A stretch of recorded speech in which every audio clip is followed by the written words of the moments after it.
A little girl vanishes in the middle of the afternoon. Not at night. Not in some dark alley.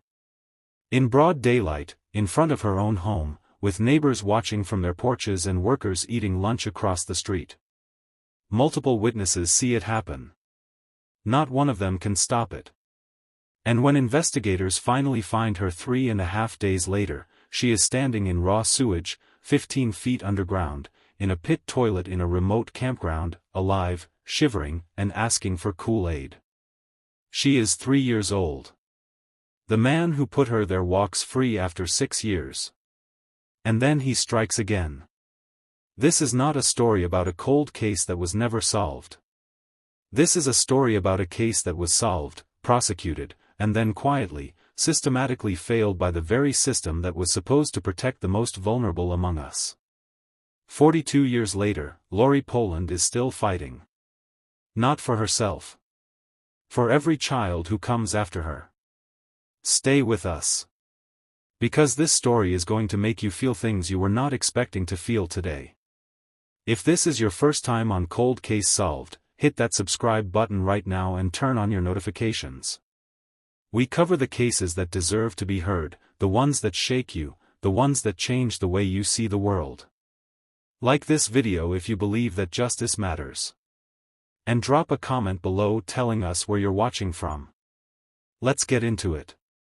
It is Monday, August 22, 1983. Sheridan, Colorado. 86 degrees Fahrenheit outside, which in August in Colorado feels like the whole world is being pressed against a hot iron. The kind of afternoon where the air shimmers off the asphalt and everything moves just a little bit slower than it should. Kids are running through sprinklers in front yards. Parents are watching from porch swings with glasses of iced tea sweating in their hands. Dogs are lying flat on cool linoleum floors. The neighborhood feels like a painting of summer, warm and lazy and absolutely ordinary. The Poland family lives on West Bear Creek Drive in Sheridan, a working-class suburb tucked just south of Denver. The 3200 block is the kind of street where you know your neighbors by their first names and their kids by their haircuts. Front doors stay unlocked during the day. Children ride their bikes from yard to yard without asking permission. Parents rotate the job of watching, because on this street, watching each other's children is just what you do. It is that kind of neighborhood. It is that kind of time. Inside the small brick house, 3-year-old Lorie Poland has just finished eating lunch with her father, Richard. Her mother, Diane, who is only 25 years old, left for work earlier that morning. Lorie's 5-year-old brother is already outside, having pushed through the screen door and let it bang shut behind him as he ran into the afternoon heat. Lorie is 37 months old. Not quite 4. She has blonde hair and blue eyes and a gap-toothed smile that shows up in every photograph from that summer. She is the kind of kid who laughs easily and runs everywhere and has not yet learned that the world can be anything other than safe.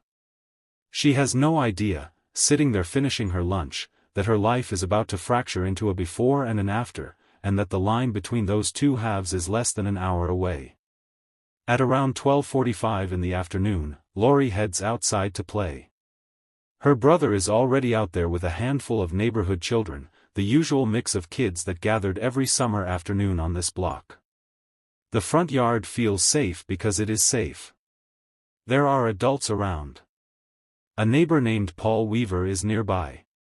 Other parents are visible from their porches.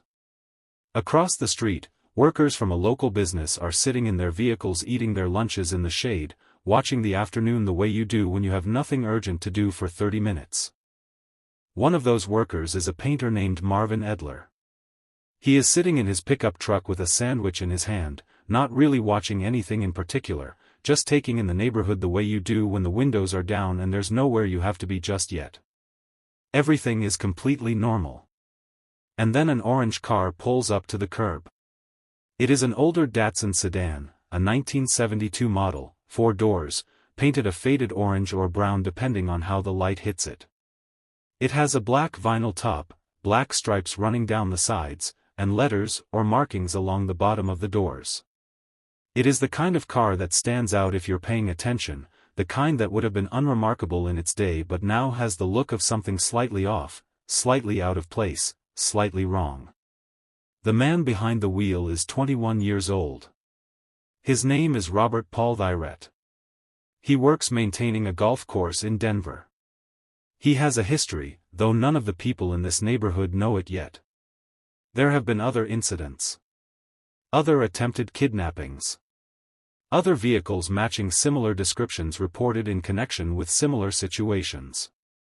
There is a pattern that investigators will later piece together with the kind of sick recognition that comes when you realize something has been building for a long time. But right now, on this street, in this moment, none of that is known. To every person on West Bear Creek Drive, Robert Paul Thyrett is a complete stranger with zero connection to the Poland family. He is also hunting. Thyrett pulls the orange Datsun to the curb and uses a tactic as old as predators themselves. He calls out to Lorie. He asks her if she likes candy. Lorie Poland would later describe that moment with a simplicity that cuts right through you. She said, like any sugar-loving 3-year-old, I said yes. What happens next takes only seconds, but those seconds contain the kind of violence that doesn't need fists to be devastating. Thyrett persuades the little girl to remove her pants. Her small shorts and underwear are found lying on the curb later. And then Lorie, believing she is going with this man to get candy, climbs into the orange car voluntarily. She has no reason not to. She is 3 years old. She thinks she is going to get something sweet. The Datsun pulls away from the curb immediately. 3 children who were playing with Lorie in the yard go screaming into the house. Call the police. Call the police right now. Marvin Edler, the painter eating his sandwich across the street, watches as the car disappears. He saw the driver talking to the kids beforehand. He saw the little blonde girl get into the vehicle. He didn't know what he was watching until the car was already gone. Paul Weaver, the neighbor, has also witnessed what just happened. And Richard Poland, Lorie's father, who had stepped inside the house for maybe 2 minutes, maybe less, just enough time to grab popsicles to bring out to the children, walks back through the screen door to find his daughter gone. The tricycle she had been riding is lying on its side in the yard. One wheel still spinning slowly in the afternoon heat.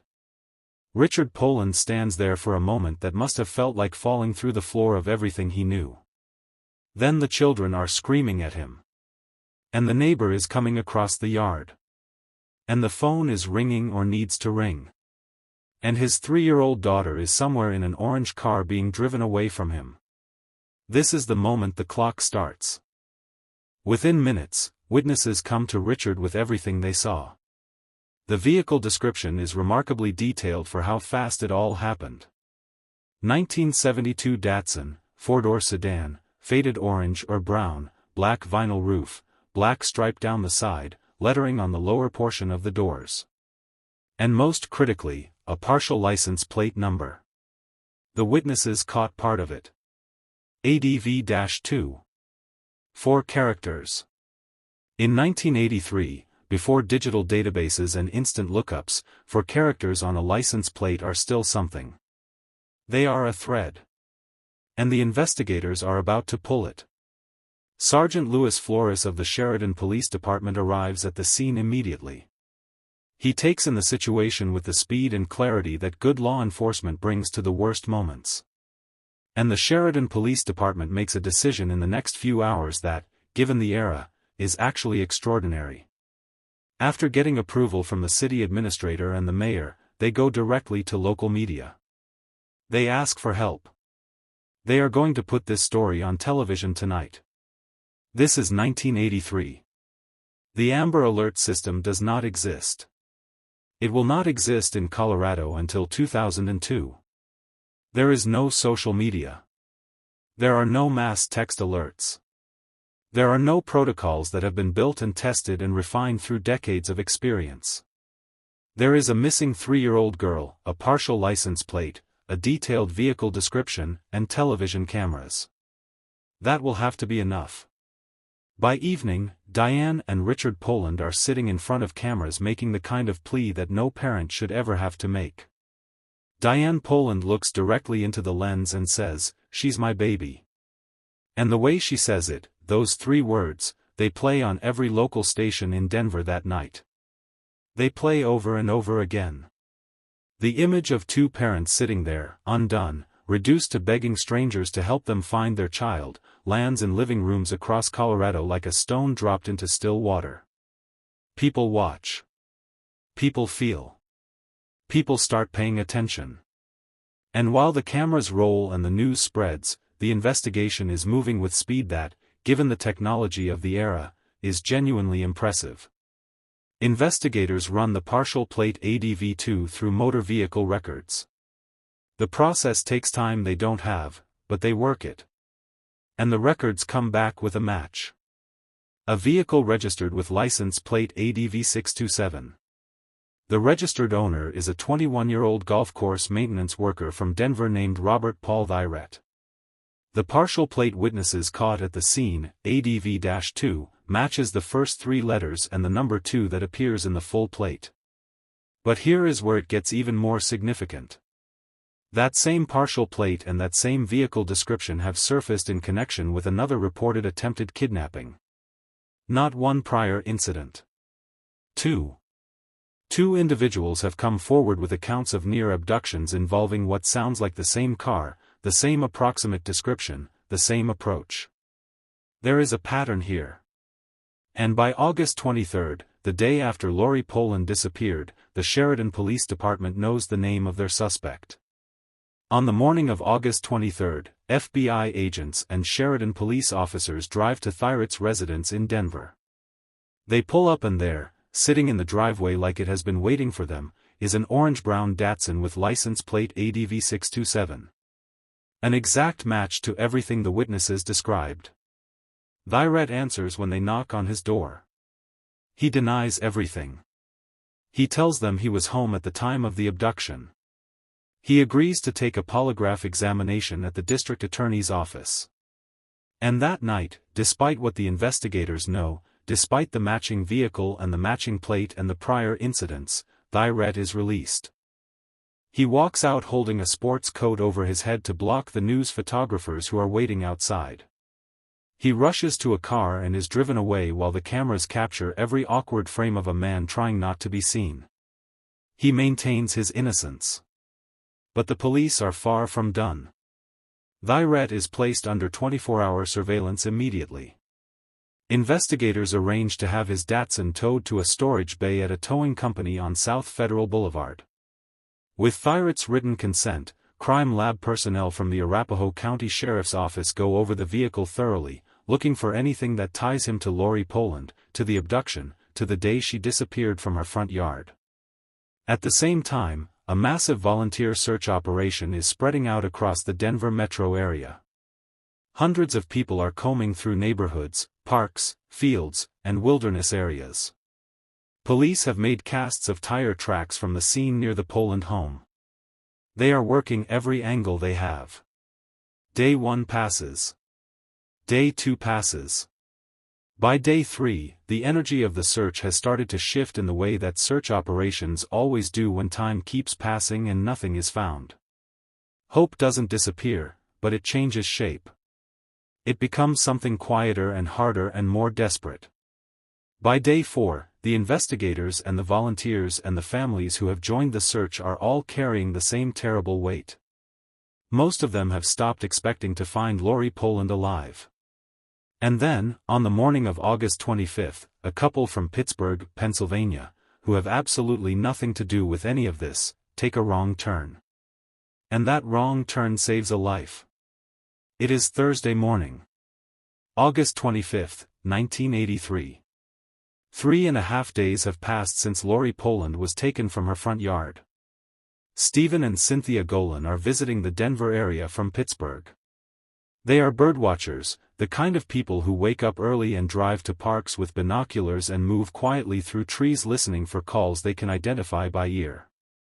On this particular morning they are in Genesee Park, a large open space near the Chief Hosa exit of Interstate 70, approximately 15 to 20 miles west of Sheridan where Lorie lived. They have been wandering through the park for about 2 hours when they find themselves approaching an outhouse at a campground. It is a pit toilet, the kind you find at remote campsites, a small structure built over a deep hole in the ground. Stephen Golan does not want to stop. He drives right past it. Absolutely not, he tells Cynthia. We are going to keep driving. About a mile up the road, Cynthia insists they turn around. She cannot wait. So Stephen turns the car around, drives back, and parks near the outhouse. It is the wrong turn that saves a life. That is how Stephen Golan will describe it later. Those exact words. Cynthia goes inside the outhouse. And while she is in there, she hears something coming from below. It is faint at first. A sound she cannot immediately identify. Then she realizes it is crying. And then she hears words. Mommy. I want some Kool-Aid. Cynthia Golan freezes. Stephen comes to the door. He has a flashlight. He shines it down through the hole of the pit toilet, down into the dark, down into the sewage pit that goes 12 to 15 feet below the floor of the outhouse. And in that flashlight beam, in the darkness at the bottom of a sewage pit in a remote Colorado campground, he sees a small figure. He calls down to her. He asks what she is doing down there. And 3-year-old Lorie Poland, who has been standing in raw sewage in the dark for 3 days and 3 nights, who has been surviving on nothing in the cold and the methane and the filth, looks up at the light and answers him with the most heartbreaking sentence imaginable. I live here. She thinks she lives there now.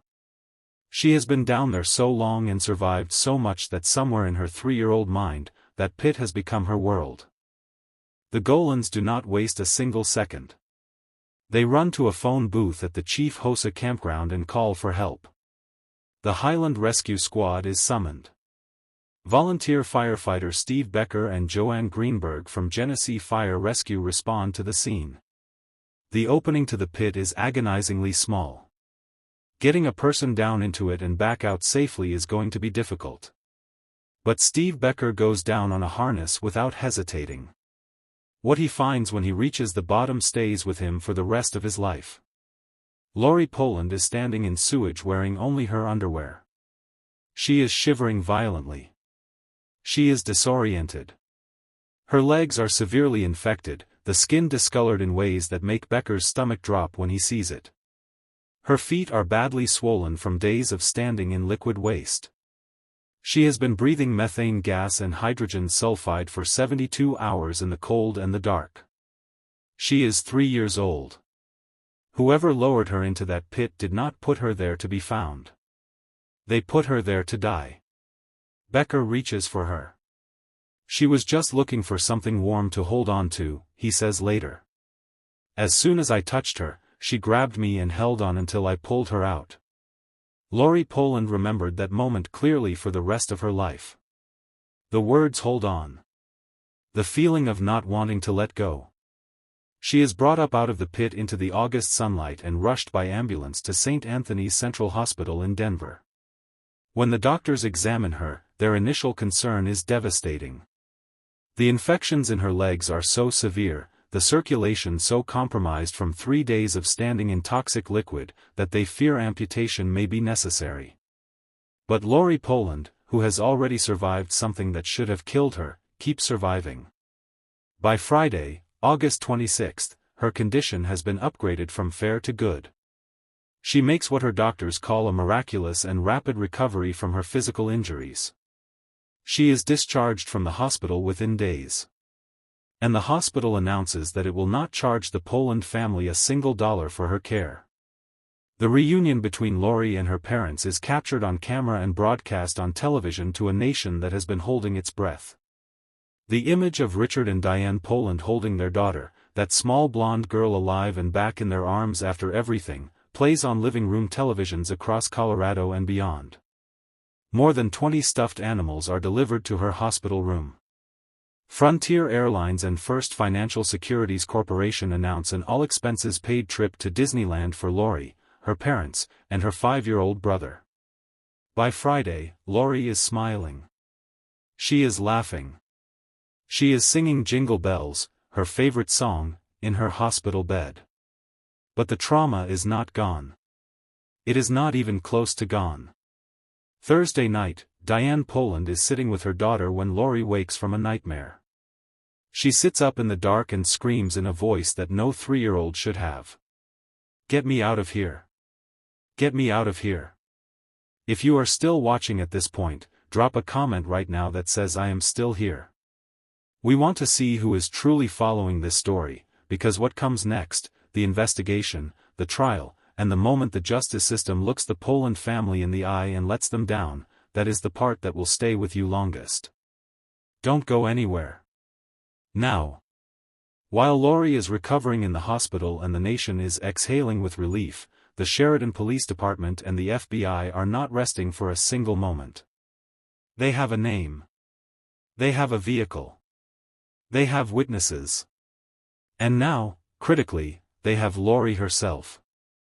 Because Lorie Poland, 3 years old, 37 months, a child who still sings Jingle Bells from a hospital bed, is about to do something that grown adults twice her age struggle to do under pressure.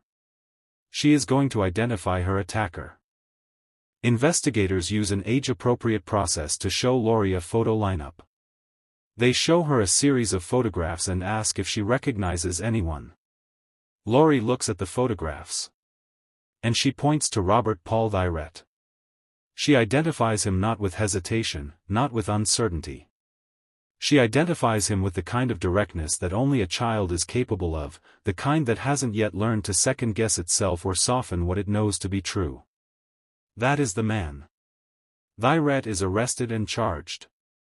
The case against him begins to take shape, built on witness testimony from multiple adults and children who were present in the yard that day, built on the vehicle match, the plate match, the prior incidents, and the identification made by the 3-year-old girl he left to die in a sewage pit. The trial that follows becomes a flashpoint. It draws national attention not because of its complexity but because of what feels, to the people watching, like its absolute clarity. There is a child. There is a suspect with a matching vehicle and a matching plate and a documented history. There is an identification. There are witnesses. And the community watching this trial believes they know what justice looks like. But the courtroom is a different world than the one most people live in. It operates by rules that exist for important reasons, rules that protect the innocent as well as catch the guilty. And in those rules, there are gaps. And in those gaps, things fall through. One of the central questions in the case becomes the issue of Lorie's identification. How reliable is an identification made by a 3-year-old? How suggestible are children that age? Defense attorneys raise these questions because it is their job to raise them, because the law requires that every accused person have their innocence tested and their guilt proven, not assumed. These are not corrupt arguments. They are the arguments that the system is built to hear. But the effect on the Poland family is not abstract. It is very specific and very personal. Watching the reliability of your 3-year-old daughter's account of her own abduction be challenged in a public courtroom is not a legal exercise. It is something else entirely. There are additional challenges in the case as well.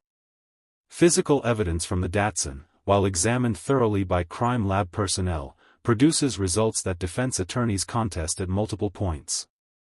The prosecution works to build the strongest case possible from the materials available.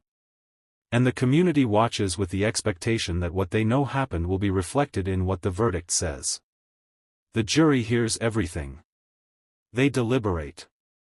And when the verdict comes back, it is not the complete, unambiguous, slamming of a door moment that the Poland family and the watching public have been waiting for. The legal process grinds forward. Thyrett is convicted. He is sentenced. But the sentence is 6 years. 6 years for abducting a 3-year-old child from her front yard. 6 years for leaving her to die alone in a sewage pit in a remote campground. 6 years for the nightmares that wake her up screaming in her hospital bed, for the infections that almost took her legs, for the 3 days and 3 nights she stood in the dark asking for her mother. 6 years. The public response to the sentence is one of furious disbelief. The Poland family, who have endured everything, who have sat through the trial and the testimony and the cross-examinations and the legal arguments, now have to absorb this as well. The man who changed their daughter's life forever will walk out of a prison in 6 years. And he does. Robert Paul Thyret serves his time and is released. He walks out of prison and back into the world. And almost immediately, what investigators and advocates and the Poland family feared, what they warned about, what they tried to use the original case to prevent, comes to pass. He strikes again. The specifics of what Thyret does after his release, the additional victims, the additional crimes, the second time the justice system has to look at this man and decide what to do, are documented. They are part of the record. And they represent, in the starkest possible terms, the cost of the sentencing decision that was made in the original Lorie Poland case. This is not a story about whether the system worked or didn't work in some vague, theoretical sense. This is a story about a specific man being given a specific sentence for a specific set of crimes, being released, and then committing more crimes. The line between those two things is not abstract. It is direct. It is causal. And the people who live with it know it. Lorie Poland knows it. She has spent decades knowing it. She was 3 years old when Robert Paul Thyret put her in that pit. She was a child when she sat in front of investigators and pointed to his photograph without hesitation. She was a little girl during a trial where her account of her own abduction was treated as something that needed to be tested and doubted and challenged by adults in suits. She watched the verdict. She grew up with the sentence. She was there, in whatever way a child can be there, when he was released. And she has never stopped. She has never stopped talking about what happened to her. Never stopped showing up in rooms where people have the power to change things. Never stopped putting her name and her face and her story into spaces where it could do some good, where it could shift a policy or strengthen a law or help a child somewhere who doesn't yet have the language to say what happened to them. Lorie Poland is not fighting for revenge. She has said this clearly and repeatedly. She is not looking for Robert Paul Thyret to suffer. She is looking for the system that failed her to be better than it was. She is looking for the children who will face what she faced to have a better chance than she had. She has worked with child advocacy organizations. She has spoken publicly about child safety, about the importance of teaching children body autonomy and what to do when an adult approaches them in a way that feels wrong. She has pushed for stronger sentencing guidelines for crimes against children. She has used the fact that her name and her case are known to open doors that would otherwise be closed. Think about who she was when this started. 37 months old. Wearing no pants on the curb of West Bear Creek Drive because a predator told her to take them off and she didn't know yet that some adults cannot be trusted. Standing in a sewage pit in the dark talking to her mother who wasn't there. Grabbing the arm of a firefighter who came down into that hole on a harness and holding on with everything she had. And now think about who she is today. A woman in her mid-40s who has turned the worst thing that ever happened to her into a tool. Not a wound to display. A tool to use. Something that, when held the right way, in the right rooms, with the right people listening, can actually change things. That is not a small thing. That is not a simple thing. That is the kind of survival that asks more of a person than any person should ever be asked to give. The Lorie Poland case sits at the intersection of everything that is both right and broken about the way society handles crimes against children. The response from law enforcement in 1983 was fast and impressive given the tools available. The community response, the media, the volunteers, the couple from Pittsburgh who turned their car around because one of them needed a bathroom, was everything a community should be. The rescue was extraordinary. The medical care was immediate and compassionate. The investigation led quickly and correctly to the right person. And then the system that was supposed to take all of that and turn it into permanent protection for Lorie Poland and for every child who might otherwise have become Thyret's next victim, that part failed. It failed in the sentencing room. It failed when the door opened after 6 years. It failed again when Lorie found another victim. The question that the Lorie Poland case asks, 42 years later, is the same question it has always asked. What is a child worth? What is the number of years that accurately represents what was done to her? What is the calculation that the justice system is making when it looks at a 3-year-old girl who was abducted from her front yard, sexually assaulted, and left to die in a pit, and arrives at 6 years? Lorie Poland does not have a simple answer to that question. She has something better than a simple answer. She has her life, her voice, and her willingness to keep showing up. She is still here. She has always been here. She was here in the pit when the Golans heard her voice in the dark. She was here in the hospital room singing jingle bells when the doctors thought she might lose her legs. She was here when she pointed to the photograph of the man who took her. She was here when the sentence was handed down and the door swung open and he walked out. And she is here now, telling this story to anyone who will listen, making sure that what happened to her continues to mean something, continues to push something forward, continues to keep some other child from standing in the dark asking for their mother. That is who Lorie Poland is.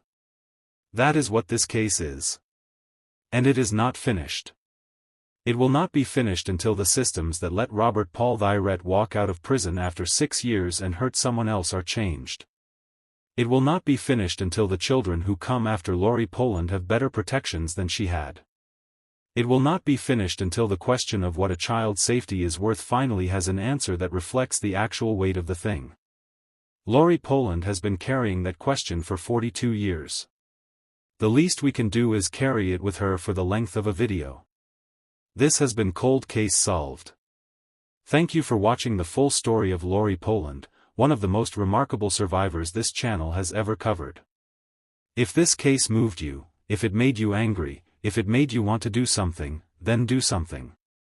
Start by sharing this video. Put it somewhere it can be seen. Because stories like this one only have power when people know them, and right now you know it. Hit that like button. Leave a comment below telling us what moment from this case hit you the hardest. Was it the tricycle with the wheel still spinning? Was it the words "I live here"? Was it the sentence? Tell us. We read every single comment on this channel. And subscribe to Cold Case Solved if you haven't already, because we are going to keep bringing you the cases that deserve more than silence. Every week. Every time. We are not going to stop. Lorie Poland didn't stop. Neither will we.